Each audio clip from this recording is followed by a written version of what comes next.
그래도 우리나라에서 내노라고 하는 경제학자 10명이 오늘날 이런 현실을 보면서 우리 기업들이 어떻게 하면 성공할 수 있습니까? 라고 물어보기 시작했습니다. 우리가 어떻게 하면 성공할 수 있습니까? 우리가 어떤 사업을 어떻게 해야 우리가 이 시대에 우리가 성공할 수 있습니까? 라고 얘기했을 때 10명 중에 6명이 이런 얘기를 했습니다. 지금 세상의 비결은 속도다라고 그렇게 얘기를 했습니다. 속도? 속도가 뭘 얘기를 하는 거죠? 얼마나 빠른가라는 거예요. 우리는 핸드폰도 우리는 2G를 쓰다가 우리는 지금 5G로 다 옮겨가고 있습니다. 그래서 우리가 5G가 되면 또 7G로 바뀔 수도 있습니다. 그러면 엄청나게 빨라지는 거죠.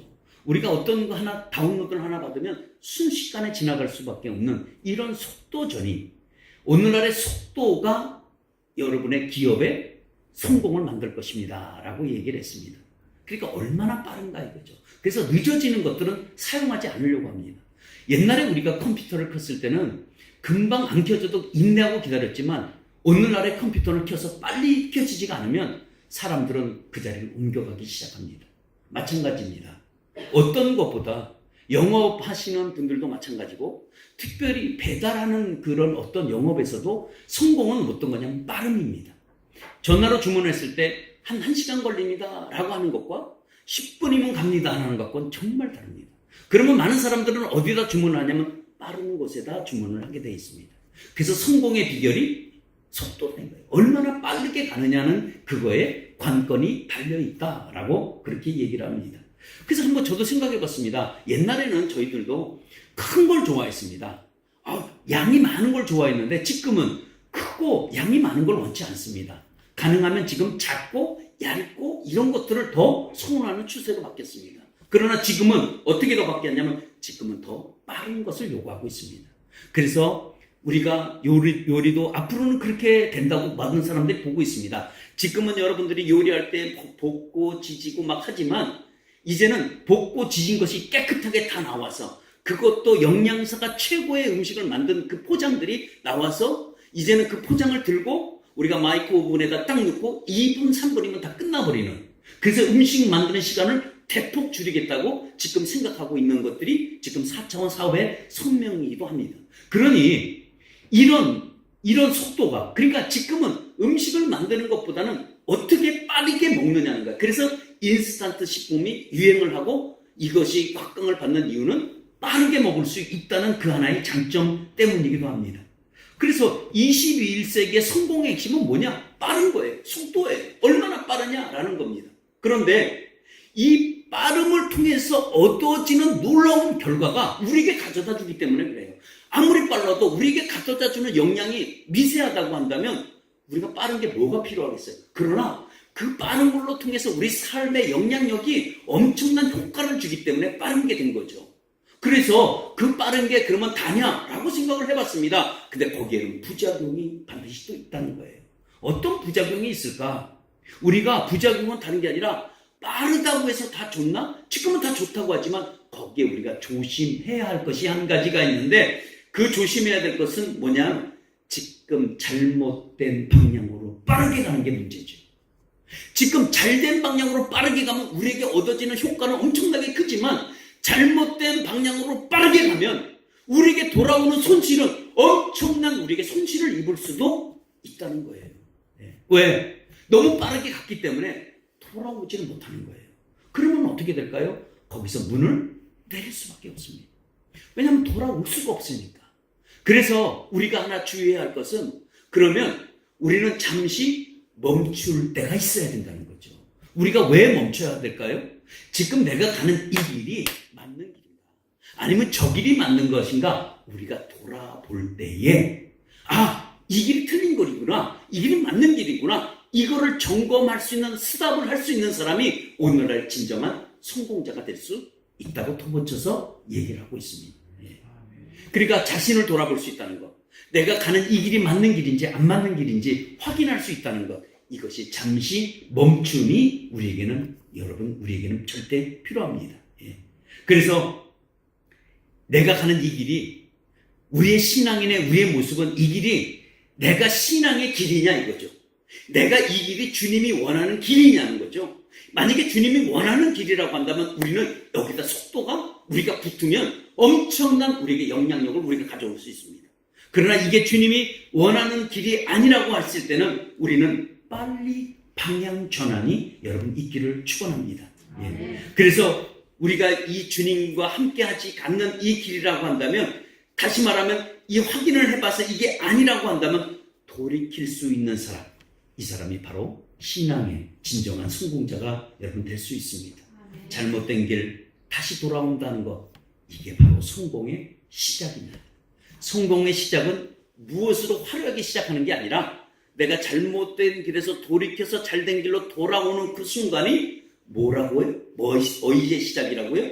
성공의 여러분 시작입니다. 예. 오늘 성경이 그거를 말하고 있어요. 오늘 성경은 어떤 얘기냐면 돌아옴의 시작을 얘기하고 있습니다. 그게 어디로 돌아올 거냐 이거예요. 그 돌아옴이 오늘 한 여인을 통해서 오늘도 우리가 은혜가 되길 원합니다. 오늘 이 한 여인은 모압이라는 땅에서 지긋지긋한 이 모압 땅을 떠날 때부터 시작을 하고 있습니다.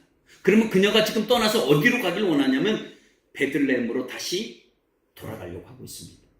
베들레헴으로 다시 돌아가려고 하고 나니까 지금 놓고 가야 할 것이 너무 많은 거예요. 아, 내가 베들레헴으로 가야 되겠구나 하고 생각해 보니까 이게 너무 놓고 갈 것이 많은 거예요. 예. 처음 모압에서 얻은 지금 자부들이 있습니다. 이 두 자부를 얻고 지금 어떻게 이야기하냐면 울고 불고 지금 난리가 났죠. 아, 이 화면을 안 넘겼네요. 예, 아이고 참, 예, 아 죄송합니다. 예, 왜 아무도 얘기를 안 했어요. 예, 저도 여러분들을 보기에 좀 딴 데도 좀 봐야 되는데 여러분 얼굴 보기에 급급했던 것 같습니다. 그래서 이게 뭐 정지하고 잠깐 돌아온 거죠. 예, 예. 그래서 지금 모압에서 얻은 두 자부들, 두 며느리들과 지금 나옴이라는 이 시어머니와 지금 어떤 상태냐면 울고 불고 지금 난리가 났어요. 왜 울고 불고 난리가 났을까? 그 이유는 이별의 슬픔 때문에 그래요. 헤어져야 된다는 거. 예. 그래서 시어머니 나오미는 두 며느리에게, 두 자부에게 이렇게 얘기를 합니다. 너희들과 나는 서로 가야 할 길이 다르다. 그러니까 너희들은 너의 길로 가고 나는 내 길로 가자라고 얘기를 하고 있어요. 너희들과 나와는 함께 갈 수 없다.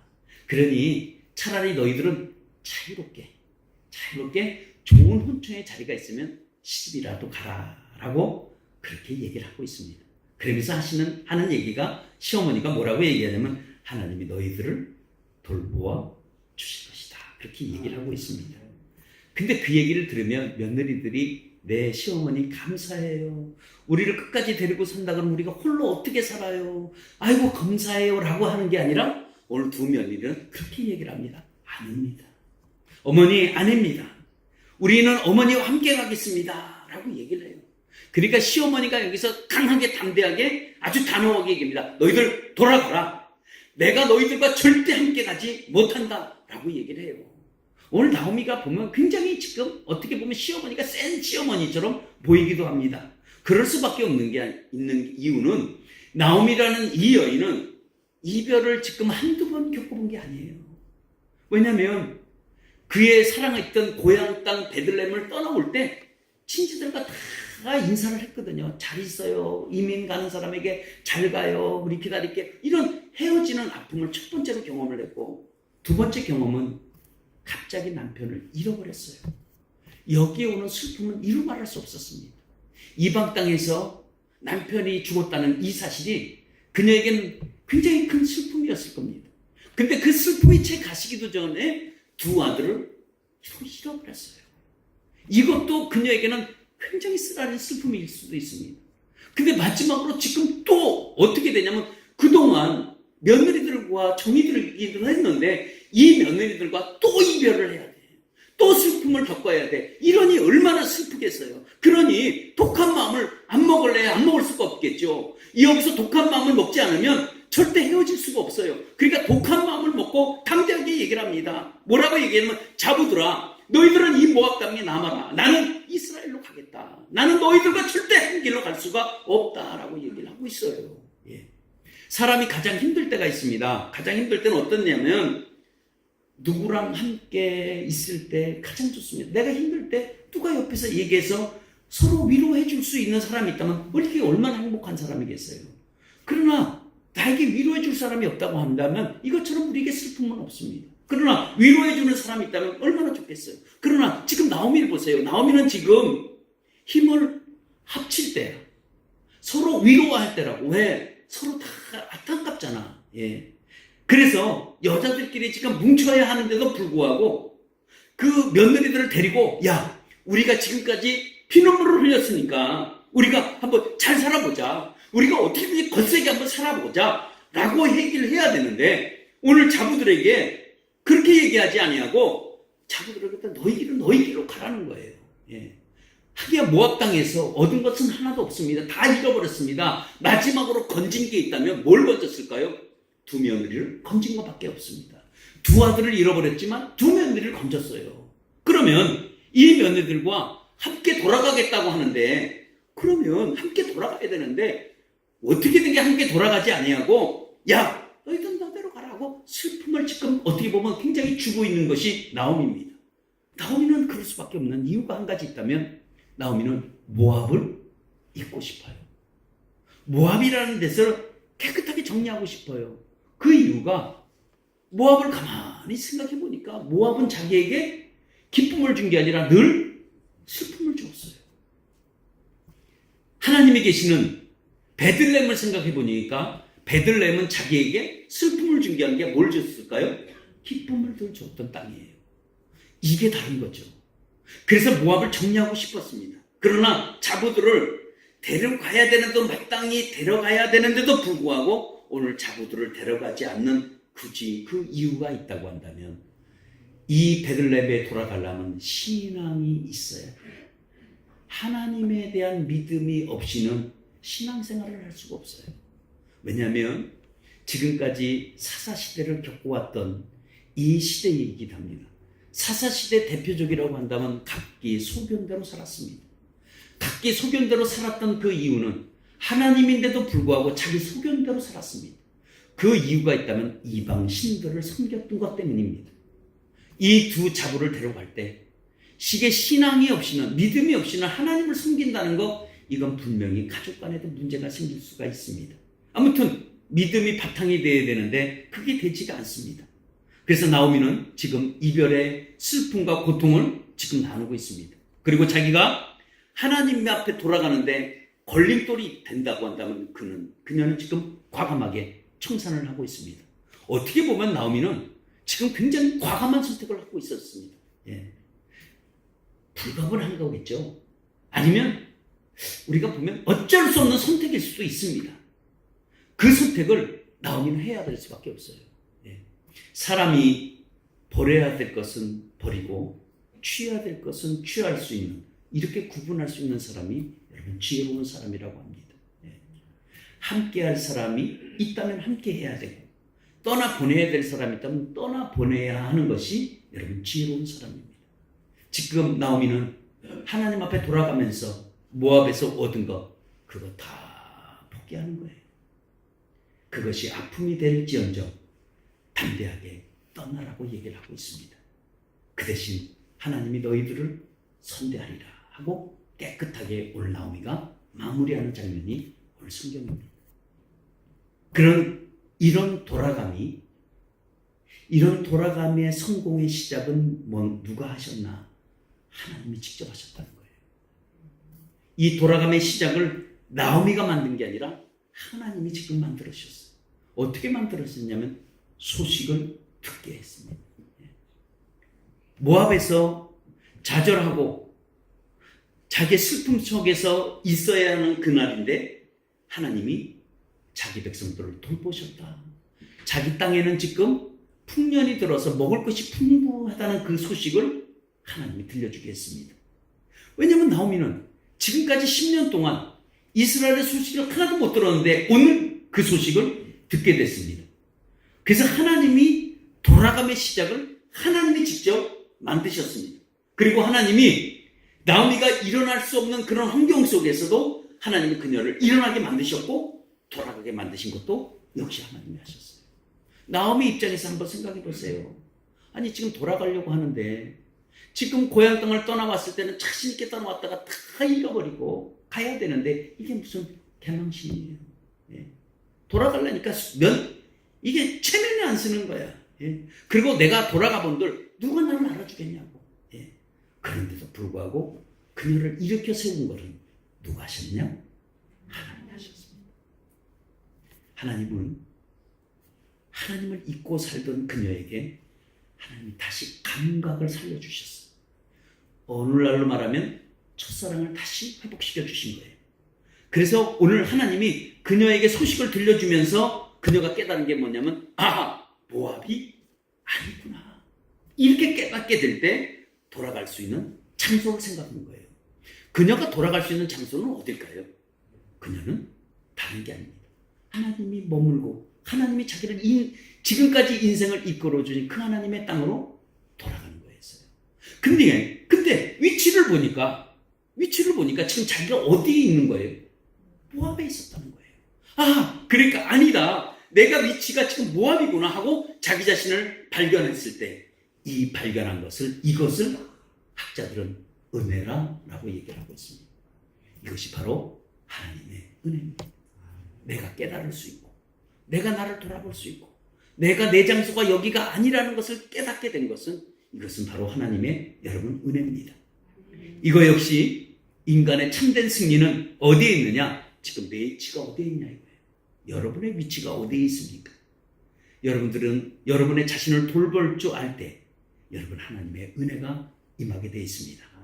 하나님은 모압에서 슬픔 당하고 있는 나오미를 하나님 직접 돌아보시고 그리고 하나님이 이렇게 세워주셨어요. 그러니까 하나님이 오늘 나오미를 돌아보시면 어떤 인생이든지 어느 누구 인생이든지 하나님이 그 인생을 돌아보시면 어떤 인생이든지 축복이 들었을 줄 믿습니다. 일부 때는 이 얘기를 했는데 아무도 아멘을 안 하더라고. 아니 나오미가 돌아갔다는데 하나님 은혜로 돌아갔다는데 다들 이래 기분 나쁜가 봐. 나오미가 좀 돌아가면 안 되나요? 그러니까 아멘을 안 하더라고. 그래서 다시 얘기했어요.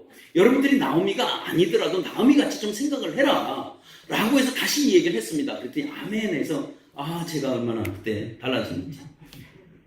하나님이 어떤 인생이든지 무엇하든 인생이든지 하나님이 그 인생을 돌아보시면 그 인생은 축복받는 인생이 된다는 거예요. 네, 감사합니다.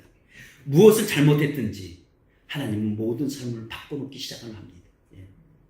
이것을 은혜라고 설명드렸습니다. 하나님이 그 은혜로 돌아보실 때 이미 하나님이 은혜로 돌아보실 때는 어떤 마음을 하나님 갖고 돌아보시냐면 하나님 마음은 이미 용서하는 마음을 갖고 있어요.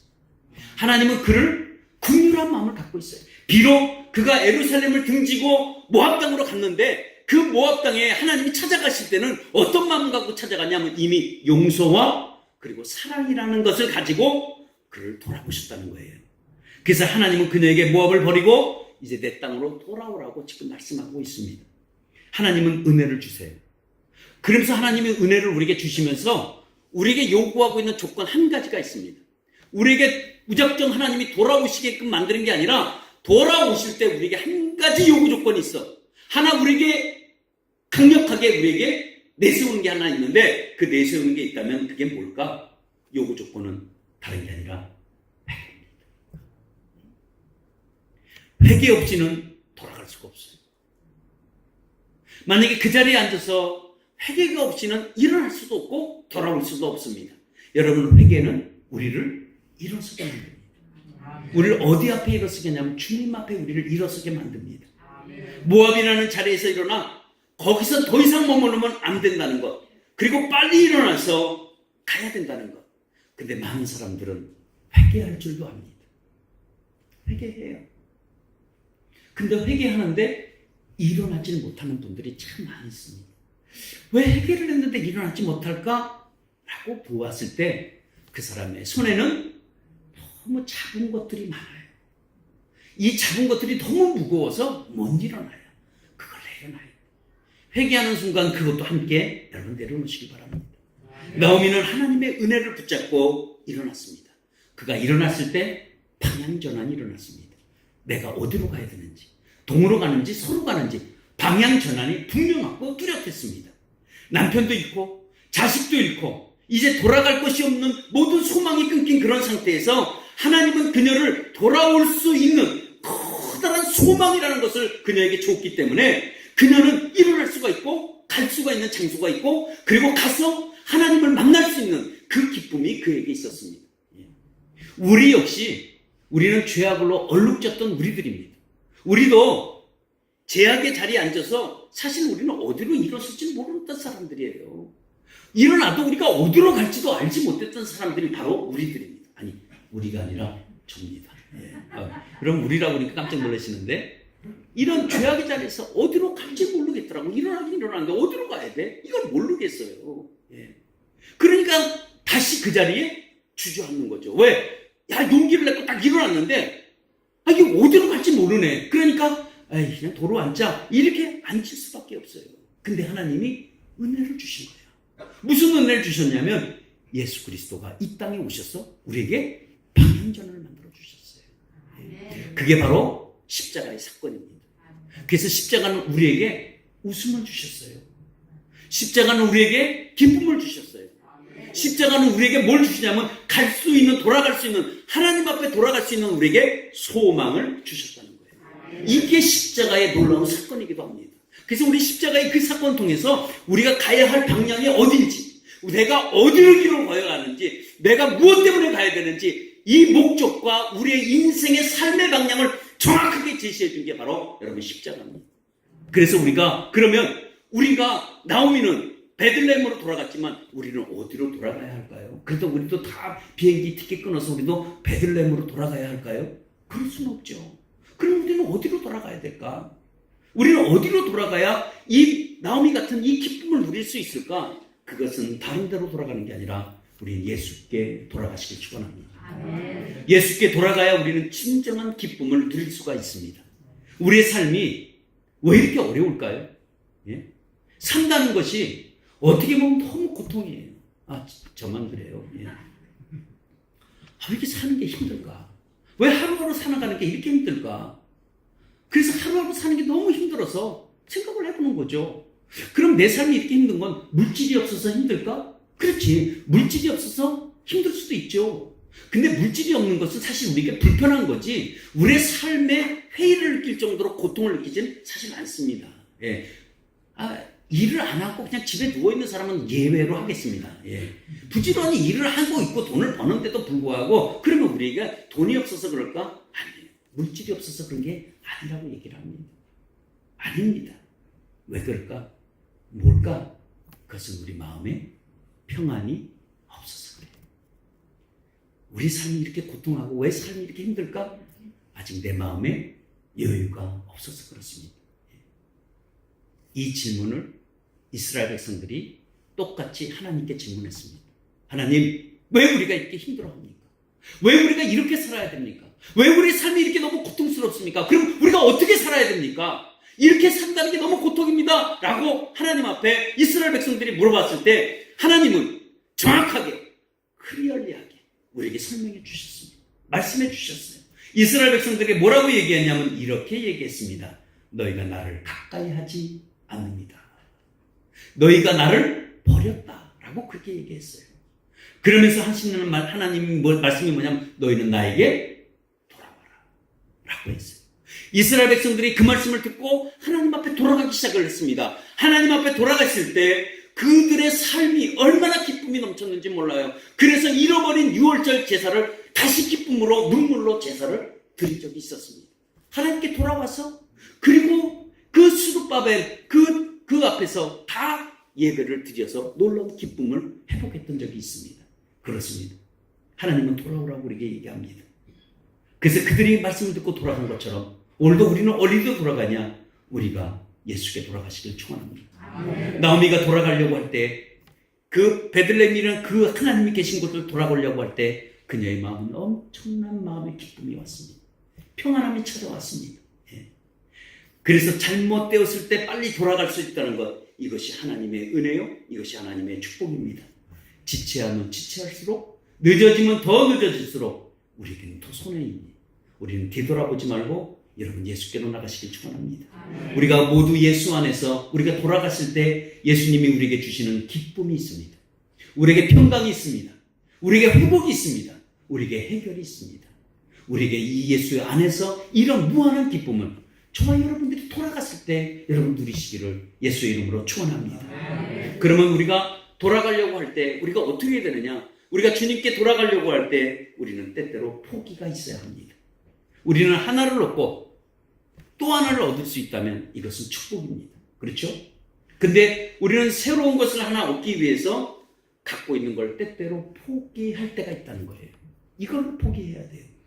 우리가 버려야 될 것은 과감하게 버리는 것을 결단이라고 얘기를 합니다. 그러면 붙들 것을 우리가 당당하게 붙들 수 있는 것은 그거는 용기라고 얘기를 하고 있습니다. 그래서 우리가 결단과 용기가 여러분들이 있기를 축원합니다. 나오미는 모압을 갖기 위해서 이스라엘을 내려놨을 때 그때 모든 것을 많은 것을 잃었습니다. 이제는 이스라엘을 붙들기 위해서 모압을 포기해야만 이스라엘을 붙들 수 있습니다. 그래서 이거를 얻었을 때 그녀가 앞으로 인생이 완전히 성공의 시작으로 바뀌는 것을 알 수가 있습니다. 여러분 우리가 삶 속에 살아가면서 우리는 때때로 어떤 것을 얻기 위해서 하나를 포기해야 될 때가 참 많이 있습니다. 아니면 우리는 잃어버릴 때가 있어요.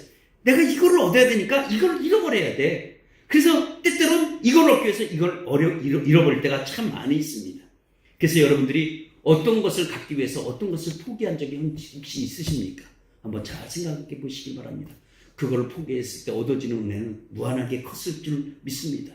예를 들면 우리가 주일 예배를 위해서 취미 생활을 잃어버린 거예요. 다시 말하면 내가 주일 예배를 위해서 내가 좋아했던 이 취미 생활을 버려야 돼. 이걸 버리지 않고 내가 이것도 붙들고 주일 예배를 같이 붙들어? 이거는 힘든 문제예요. 못 일어날 수가 없어. 여기에는 은혜가 안 돼. 또 우리가 주일 예배를 위해서 돈을 번다는 거, 여러분 이것도 내려놓으시기를 축원합니다. 그러면 하나님이 예배 드리면서 그 운동, 그 취미보다도 더 기쁨을 예배 가운데 주실 줄 믿습니다. 이게 아멘 안 하는 사람도 있어. 안 하지. 할 수가 없지. 아멘은 큰일 나니까. 그래서 주일 예배 하나님이 정말 취미 생활을 버리면 하나님은 그 무한한 기쁨을 줘요. 이 무한한 기쁨은 세상에 주는 기쁨과 정말 다릅니다. 정말 다른 거죠. 자, 그래서 우리가 이 예배만 잘 들어도 하나님이 우리에게 물질은 축복해 주십니다. 여러분 이걸 믿는 게 믿음이라고 해요. 이 믿음을 좀 믿으시기를 축원합니다. 그래서 내가 주일 예배를 위해서 뭘 하나 잃어버리셔도 하나님 걸 다 보상해줘요. 어떻게? 다른 것으로 보상해 주신다고요. 그러니까 그런 것을 여러분 과감하게 잃어보시고 포기 한번 해보시기를 축원합니다. 아멘. 하나님의 은혜는 참 신비로워요. 왜 신비롭냐면 저는 참 놀랍다고 이렇게 표현하고 싶습니다. 왜냐하면 하나님은 고통 속에서, 다시 말하면 슬픔을 변화해서 기쁨으로 만드시는 분이 누굴까요? 하나님이세요. 어떻게 슬픔을 바꿔서 기쁨으로 만들어 주실까?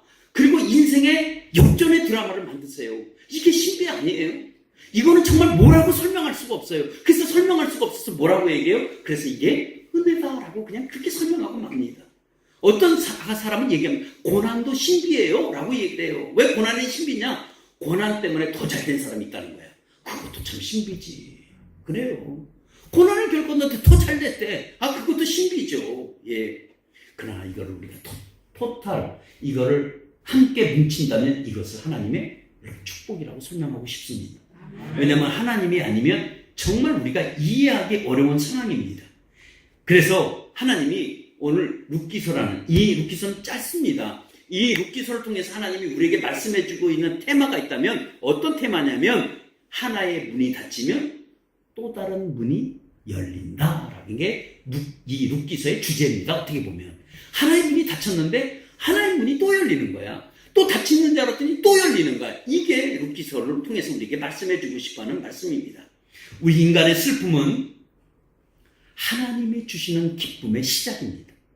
내 슬픔이 있어요? 이 슬픔이 또 다른 하나님의 하나의 기쁨의 여러분 시작이 순간이라는 것을 여러분 아시기를 축원합니다. 우리가 어디로 돌아가야 될지 잘만 선택해도 여러분 축복의 사람이 됩니다. 모압에서 이스라엘로 돌아갈 때 얻었던 놀라운 축복이 돌아감의 축복이 있듯이 오늘도 나오미의 선택은 슬픔 끝 기쁨의 시작을 만들었습니다. 슬픔의 끝이 기쁨의 시작이에요. 그래서 제가 일부에도 말씀드렸는데 절교 제목을 슬픔 끝 기쁨의 시작 이렇게 만들까 했는데 그래도 오늘 돌아감의 성공이 더 우리에게 맞을 것 같아서 본문을 이렇게 정했습니다. 우리의 진정한 슬픔은 사실 우리에게 무엇이 있을까? 우리에게 가장 지금 슬프다고 그런다면 나에게는 여러분들은 어떨지 몰라도 나에게 가장 슬픔이 있다면 어떤 슬픔이 있을까? 내가 환난과 고통을 당했을 때 내가 슬프는 걸까? 저는 그게 아니에요. 제가 환난을 당하고 제가 어려움을 당하고 고통을 당할 때 그것으로 인해서 저는 힘들어하지 않습니다. 그럼 가장 뭐가 힘들까? 그럴 때 내 옆에 아무도 없다는 거. 나를 돌봐줄 자도 없고 나를 알아줄 자도 없고 나를 위로해줄 자도 없고 심지어 하나님도 마치 나를 등을 돌리고 있다고 느낌을 받을 때 이때 가장 슬플 때가 그때입니다. 이때는 어떻게 할 바를 모르겠어. 왜냐하면 주체가 안 되니까. 이 환난의 뜻을 봤더니 환난의 뜻은 보니까 탈곡기에 곡식을 넣는다라는 뜻이에요. 그러면 우리가 알다시피 탈곡기에 곡식을 넣었을 때 그 탈곡기에 그 곡식이 돌아가면서 껍데기가 다 벗겨지고 그 벗겨지고 난 후에 쌀이 나오잖아요. 그게 상품이 되는 거잖아요. 마찬가지입니다. 우리가 환난이라는 탈곡기에 우리가 들어가서 우리가 거기서 몇 번 부르고 몇 번 닦이고 몇 번 무릎을 좀 꿇어보고 좀 가슴도 치고 이랬을 때 진정한 우리의 신앙이 나오듯이 오늘도 우리에게 당하는 이 어려움이 여러분들이 우리가 주변에 겪고 있는 이 아픔들이 여러분 곧 여러분들의 기쁨의 시작이 될 줄 믿습니다. 하나님은 환난 속에서도 분명히 알아야 될 것은 슬픔을 기쁨으로 만드신다는 것과 좌절 속에서 소망을 만드신다는 것과 두려움에서 담대함을 주신다는 것을 여러분 아시고 오직 내 인생에 역전시켜 주실 분은 오직 주님밖에 없어요. 다른 거 믿지 마세요. 주님밖에 없어요. 내 남편이 뭐 잘해줄까? 아니에요. 남편 돈 생겨봐야 얼굴이 금방 달라져요. 그러니까 그거 의지하지 말고 여러분 주님 의지하세요. 주님이 우리에게 평생 여러분 변하지 않는 보험이야. 여러분 그런 보험 드시기를 축원합니다. 오늘 얘기합니다. 하나님 우리가 돌아가겠습니다 라고 얘기를 해요. 그래 맞아. 돌아감의 성공의 지름길은 뭐냐? 우리가 얘기했듯이 하나님 앞에 우리가 먼저 첫 번째는 회개의 모습이 있어야 되고 왜? 가던 길을 돌이켜야 되니까. 가던 길을 돌이킨다는 뜻이 회개입니다. 그래서 가던 길을 돌이켜서 다시 확인하고 정상의 길을 걸어갈 때 우리가 정상의 길은 우리가 뭘 보고 걸어가겠냐고요. 그것이 바로 믿음 붙들고 걸어가시기 축원합니다. 그래서 가던 길을 돌이켜서 모압으로 에서 다시 베들레헴으로 돌아갈 때는 믿음이 없이는 돌아가지 못해요. 여러분 우리가 인생의 어두운 어떤 갈림길에서 우리가 어떻게 우리가 이 길을 선택할까? 내가 어떤 길로 해야 역전이 가능할까? 내가 이 길이 가능할까? 아니면 저 길이 가능할까? 여러분 고민하지 마시고 여러분 믿음 붙들고 가시길 축원합니다. 하나님이 함께 해주시면 불가능한 현실에서도 가능케 하신 분이 하나님이에요. 그러니까 내가 무엇을 붙들고 갈까? 염려하지 말고 그것은 하나님에 향한 믿음을 붙들고 나가시기를 여러분 축원합니다. 우리 영상 하나 우리 보는데 어떤 이거냐면 발로 쓴 내 인생의 악보라고 쓴 저자가 있습니다. 발로 자기 인생을 썼대. 그 사람의 이름이 레라 마리아인데 이 레라 마리아라는 이 여인은 전 세계 크리스천들에게 감동과 도전을 줬습니다. 아니 어떻게 줬을까? 그거는 다른 게 아니라 이 여인은 중증장애인으로 태어났습니다. 두 팔이 없습니다. 한쪽 다리도 짧아요. 그리고 한쪽 다리만 정상입니다. 그래서 의사가 권유하기를 가족에게 어머니께 권유하기를 이 아이는 집에서 키우면 안 됩니다. 유학문으로 가야 됩니다. 라고 얘기를 했습니다. 하고 부모는 대답하고 왔지만 하나님 앞에 기도하기 시작을 했습니다. 왜냐하면 이 아이는 분명히 하나님이 내게 주신 아이일 텐데 왜 하나님이 이런 자녀를 줬을까? 라고 생각을 하면서 기도했는데 이 자녀도 하나님이 나에게 준 거구나 라고 생각을 해서 내가 키워봐야지. 내가 왜 이걸 요한원에 맡겨? 라고 해서 그 아이를 정상인으로 키우기 시작했습니다. 그래서 뭘 가르쳤냐면 수영도 가르치고 요리도 가르치고 피아노도 치고 운전도 하고 성가도 하고 복음의 가수도 하고 작가도 되고 모든 부분을 다 잘했습니다. 잘하는 것은 다른 게 아니라 오른발로 못하는 게 없습니다. 그래서 세계 수영선수권 대회 나서 금메달도 4개를 딴 놀라운 선수가 돼버리고 말았습니다. 오늘 이 영상 보죠. 68년 스웨덴 하버마을에서 있었던 일이기도 합니다. 두 팔이 없고 짧은 한쪽 다리만, 그리고 뒤틀리 중증 장애인을 가지고 태어났습니다. 일어나서 걷기까지 4년이 걸렸고 혼자서 옷을 입는데 12년이 걸렸습니다. 그녀의 이름은 레나 마리아라고 얘기를 하고 있습니다. 두 팔이 없기 때문에 손 대신 발로 이용합니다. 장애를 가지고 태어났지만 사는데 별 어려움이 없어요. 그렇게 얘기를 합니다. 남들과 사는 방식이 조금 다를 뿐이죠. 그녀는 국제 장애인 선수권 대회에서 4개 금메달을 획득한 당당한 스포츠맨입니다. 14개 국가로 번역된 초대형 베스트셀러 작가이기도 합니다. 세계적인 성악가이기도 합니다. 그녀는 우리에게 말합니다. 뭐라고 말을 하냐면 이렇게 소개하고 있습니다. 내가 태어난다고 해도 내 장애에 대해서 꺼리끼지 않을 것 같습니다. 물론 탈을 갖게 된다면 편리는 하겠죠. 그러나 행복은 완벽한 몸에서 오는 것이 아니잖아요 라고 설명합니다. 우리에게 돈이 없다는 것, 배운 게 없다는 것, 온전한 신체가 없다는 것은 행복의 조건이 되진 않습니다. 우리 모두에게 동등한 가치와 의미를 가지고 있으며 우리 모두는 소중한 존재입니다. 일어날 수 없는 환경 속에서 일어날 수 있었던 용기는 다른 것보다 하나님에 향한 믿음으로 일어난 축복의 결과를 인생의 역전으로 만들어 놓았습니다. 내가 어떻게 일어날 수 있을까? 의심보다는 하나님 믿고 나갈 때 나는 일어날 수 있었다고 얘기합니다. 믿음은 절망 가운데 일어나게 합니다. 그리고 절망은 우리를 다시 한번 우리를 일어나게 만들기도 합니다. 오늘 내가 왜 이 사람의 레나 마리아의 이야기를 했을까요? 이 사람은 자신이 갖고 있는 것보다 자신이 갖고 있지 않는 것을 보고 살아간 게 아니라 내가 뭘 갖고 있지? 자기가 갖고 있는 것만 보았다는 거예요.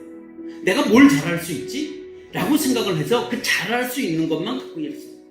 누가 일어날 수 없는데 정말 어떻게 일어날 수 있을까? 무엇 하나 잘할 수 있을까? 했지만 장애를 딛고 일어날 때 하나님이 그녀의 인생을 역전시켜 주었듯이 저와 여러분의 인생에 역전시켜 주실 줄 믿습니다. 오늘 결론을 맺으면 오늘 나옴이라는 여인은 하나님 앞에 돌아가려고 준비하고 지금 떠납니다. 떠나려고 하니까 그녀에게 찾아오는 후회가 들어요. 어떤 후회가 드냐면 아니 남편이 살아있을 때 좀 돌아갈 걸 하는 생각을 해요. 그것도 늦었다고 한다면 두 아들이 있을 때 좀 돌아갈 걸 라고 생각했어요. 지금 이 나오미는 만신창이가 된 상태야. 다 잃어버렸어. 내가 돌아간다고 해도 받아줄까? 이 아주 중요한 선택에서 그 갈림길에서 그냥 하나 붙잡은 게 있어요. 뭘 붙잡았을까? 믿음을 하나 붙잡았습니다.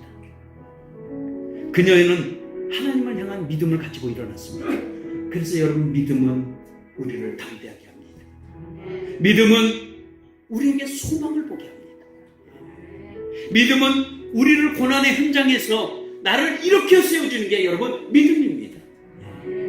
우리 돌아감의 성공은 무엇입니까? 우리가 뭘 갖고 돌아갔을 때 성공할 수 있을까? 우리가 갖고 있는 게 아무것도 없고 물질도 없고 내 캐리어도 없고 내 스펙도 없고 아무것도 내세울 것도 없는데 내가 어떻게 돌아가서 성공할 수 있을까? 라는 이런 딜레마 속에서 우리는 한 가지 붙잡아야 할 것이 있는데 그것이 바로 하나님을 향한 믿음입니다. 믿음은 학식을 요구하지 않아요. 믿음은 우리에게 물질을 따지지도 않아요. 믿음은 우리에게 잘났냐 못났냐도 보지 않아요. 단지 하나님을 향한 그 믿음 하나 붙들고 갔을 때 그 사람이 인생의 성공의 시작이라는 것을 여러분 속에서, 머릿속에, 아니면 가슴 속에 깊이 파묻혀서 승리하는 여러분 되시길 바랍니다. 우리 찬송 중에서도 이런 게 있잖아요. 나의 등 뒤에서 나를 도와주시는 분, 나의 등 뒤에서 누가 나를 도와줄까? 주님이 도와주십니다. 내 인생에 정말 어려운 이런 인생 갈 길에서 누가 나를 밀어줄까? 여러분, 그때 밀어주시는 분이 있다면 주님이십니다. 주님이 우리 인생 가운데 우리를 일어나게 하시고 우리를 밀어주시는 이 주님 만나는 복된 주간 되시기를 바랍니다. 우리 한번 이 찬양 합죠. 나의 등 뒤에서, 나의 등 뒤에서 나를 도우시는 주, 나의 인생길에서 지치고 고나요 매일처럼 주저앉고 싶을 때 나를 밀어주시네. 일어나 걸어라, 누가 새 힘을 주리니. 일어나 너 걸어라, 너를 도우리. 나의 등 뒤에서, 나의 등 뒤에서 나를 도우시는 주, 나를 도우시는 주. 때때로 뒤돌아보며, 때때로 뒤돌아보며 여전히 계신 주, 여전히 계신 주.